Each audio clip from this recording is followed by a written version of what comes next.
ماں اور بہنوں، سب سے پہلی ذمہ داری، سب سے اہم ذمہ داری، سب سے بڑی ذمہ داری اللہ سبحانہ و تعالیٰ نے جو ہم کو دی ہے، ہم عورتوں کو دی ہے۔ عورت چاہے کسی بھی رشتے میں ہو، چاہے ماں کے رشتے میں ہو، چاہے بہن کے رشتے میں ہو، چاہے بیٹی کے رشتے میں ہو، چاہے بہو کے رشتے میں ہو، چاہے نند یا دیورانی کے رشتے میں ہو، چاہے وہ خود ساس کے رشتے میں کیوں نہ ہو، ہر عورت کے لیے چاہے وہ کسی بھی رشتے سے تعلق رکھتی ہو، اس کے لیے سب سے پہلی ذمہ داری، سب سے اہم ذمہ داری، سب سے بڑی ذمہ داری اس کے لیے یہ ہے کہ وہ اپنے لیے دین علم کو حاصل کرے۔ سب سے بڑی ذمہ داری ہے میری ماں اور بہنوں، دین کے علم کو حاصل کرنا ہر مسلمان عورت کی ذمہ داری ہے، اور یہ ذمہ داری اللہ سبحانہ و تعالیٰ نے ہم تمام لوگوں کو دی ہے۔ اب جب ذمہ داری دی ہے میری ماں اور بہنوں، تو میں ایک اور حدیث بھی آپ کے درمیان رکھ دیتی ہوں۔ صحیح مسلم کی حدیث ہے، بخاری کی بھی حدیث ہے، بخاری اور مسلم دونوں کی حدیث ہے۔ اللہ کے رسول صلی اللہ علیہ وسلم فرماتے ہیں کہ ہر شخص ذمہ دار ہے، غور سے سنیے میری بہنوں، ہر شخص ذمہ دار ہے، ہر شخص سے اس کی ذمہ داری کے مطابق سوال کیا جائے گا۔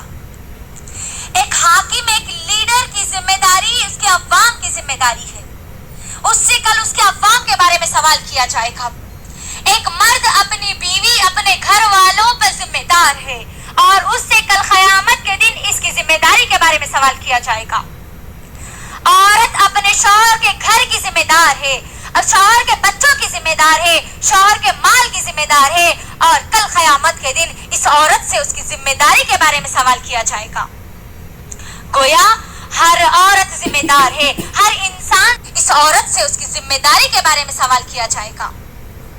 گویا ہر عورت ذمہ دار ہے، ہر انسان ذمہ دار ہے، ذمہ داری کے بارے میں سوال کیا جائے گا۔ گویا ہر عورت ذمہ دار ہے، ہر انسان ذمہ دار ہے، اور ہر ایک سے اس کی ذمہ داری کے بارے میں سوال کیا جائے گا۔ غور کریے، سب سے پہلی ذمہ داری اللہ نے مجھے اور آپ کو یہاں پر بتلا دی کہ علم دین کو حاصل کرنا ہے۔ غور کریے میری بہنوں کہ یہ علم دین حاصل کرنے کی ذمہ داری ہم نے کتنی ادا کی ہے، کتنی ہم کو ادا کرنا ہے۔ کیا ہمارے پاس اتنا وقت ہے کہ ہم کہہ دیں کہ آج نہیں کل میں سیکھ لوں گی، ابھی تو میں جوان ہوں، بوڑھی ہونے کے بعد سیکھ لوں گی؟ بولیے، کیا ہمارے پاس اتنا وقت ہے؟ نہیں میری ماں اور بہنوں، نہیں ہے۔ آپ اس بھروسے پر مت رہیے کہ کوئی مولانا آپ کو آ کر سکھا دیں گے، آپ کی شادی کے بعد آپ کا شوہر آپ کو سکھا دے گا، آپ کے مائکے میں نہیں سیکھے، آپ کے سسرال میں جانے کے بعد علم دین کو سیکھ لیں گے۔ نہیں میری ماں اور بہنوں، اس بھروسے پر مت رہیے کہ کوئی عالم آپ کو گھر آ کر سکھائے گا، نہیں، کوئی آپ کو آ کے نہیں سکھائے گا، بلکہ اللہ سبحانہ و تعالیٰ نے مجھے اور آپ کو، ہم سب کو اللہ نے یہ قرآن ہمارے ہاتھ میں دے رکھی ہے۔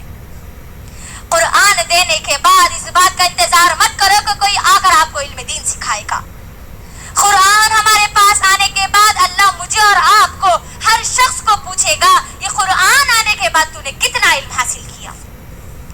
کیونکہ میری بہنوں، غور کرنے والی بات یہ ہے کہ اللہ سبحانہ و تعالیٰ نے اس قرآن کا جو سب سے پہلا فیصلہ جو اللہ نے نازل کیا، سب سے پہلا حکم جو اللہ نے نازل کیا، سب سے پہلی وحی جو اللہ نے نازل کی، سب سے پہلا پیغام جو اللہ نے نازل کیا، وہ پیغام، وہ وحی، وہ فیصلہ علم کی بنیاد پر ہے، علم کے لیے کہا گیا ہے۔ سورہ علق کی ابتدا 5 آیاتیں میری ماں اور بہنوں سب سے پہلے نازل کی گئی، اور ان آیات میں کیا بتایا گیا؟ اعوذ باللہ من الشیطان الرجیم، بسم اللہ الرحمن الرحیم، اقرأ بسم ربک الذی خلق، خلق الانسان من علق، اقرأ وربک الاکرم الذی علم بالقلم۔ اللہ نے یہ آیتیں سب سے پہلے نازل کی ہے۔ غور کریے میری بہنوں، سب سے پہلا حکم مجھے اور آپ کو، ہر انسان کو، ہر مسلمان کو اللہ سبحانہ وتعالیٰ نے علم سیکھنے کی دی ہے۔ آج ہم کتنی ادا کر رہے ہیں؟ سوال کریے اپنے آپ سے، اپنے آپ سے سوال کریے کہ آج میں علم حاصل کرنے کے لیے کیا کر رہی ہوں؟ اللہ نے پہلا حکم یہی نازل کیا میری بہنوں، غور کریے۔ اس کے ساتھ ساتھ سنیے ابن ماجہ کی حدیث، اللہ کے رسول صلی اللہ علیہ وسلم فرماتے ہیں، ابن ماجہ جلد نمبر 1 حدیث نمبر 224، اللہ کے رسول صلی اللہ علیہ وسلم فرماتے ہیں، ہر مسلمان کے لیے چاہے وہ مرد ہو یا عورت علم کا سیکھنا ضروری فرض ہے. علم کا حاصل کرنا ہر مرد اور عورت پر فرض ہے. غور کریے میری بہنوں، جس طریقے سے نمازوں کی پابندی کرنا ہمارے لیے فرض ہے، جس طریقے سے رمضان سے، جس طریقے سے اللہ نے ہم کو استطاعت دی ہے، زکوٰۃ ہم کو اگر ہمارے مال میں نکلتی ہے تو زکوٰۃ دینا جس طریقے سے فرض ہے، جس طریقے سے حج کرنا فرض ہے، اسی طریقے سے میرے اور آپ کے لیے، ہر مسلمان عورت کے لیے، ہر مسلمان مرد کے لیے علم دین کو حاصل کرنا، اس قرآن کے علم کو حاصل کرنا فرض ہے. یاد رکھیے میری بہنوں، یاد رکھیے. اس کے اندر ایک اور بات سمجھنے اور غور کرنے کی ہے. جو لوگ یہ کہتے ہیں کہ علم سیکھنے کا معاملہ صرف مردوں کے حد تک ہے، اس آیت پر غور کرنے سے ہم کو یہ بات معلوم ہوتی ہے کہ اللہ نے کہا کہ اقرأ، پڑھو، بسم ربک الذی، اپنے رب کے نام سے پڑھو.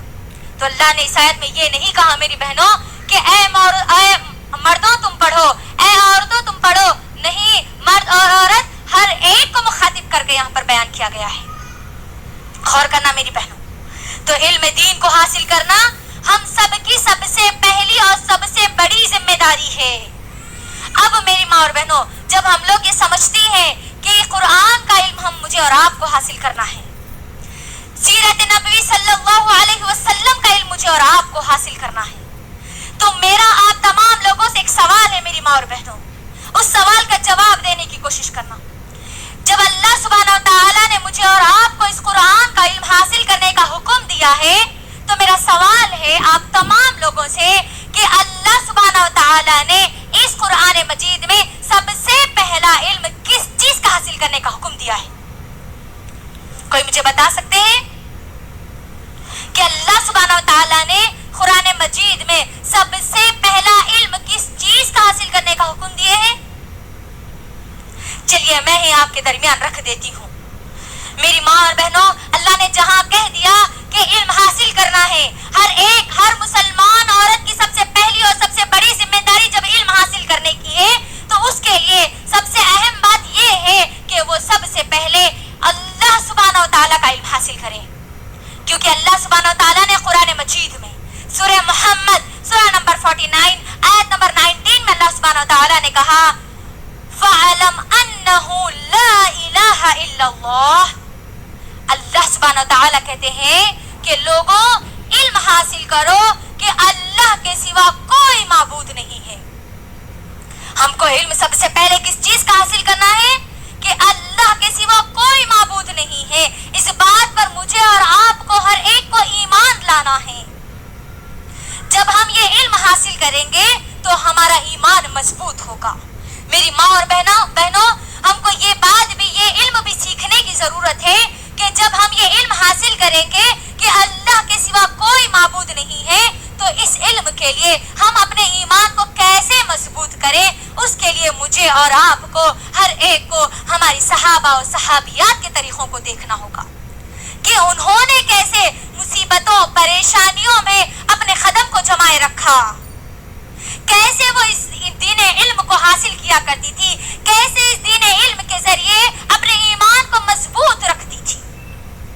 میری ماں اور بہنوں، اللہ کے لیے غور کرنا اور دین علم کو حاصل کرنا، کیونکہ ہم نے سب سے پہلے یہاں پر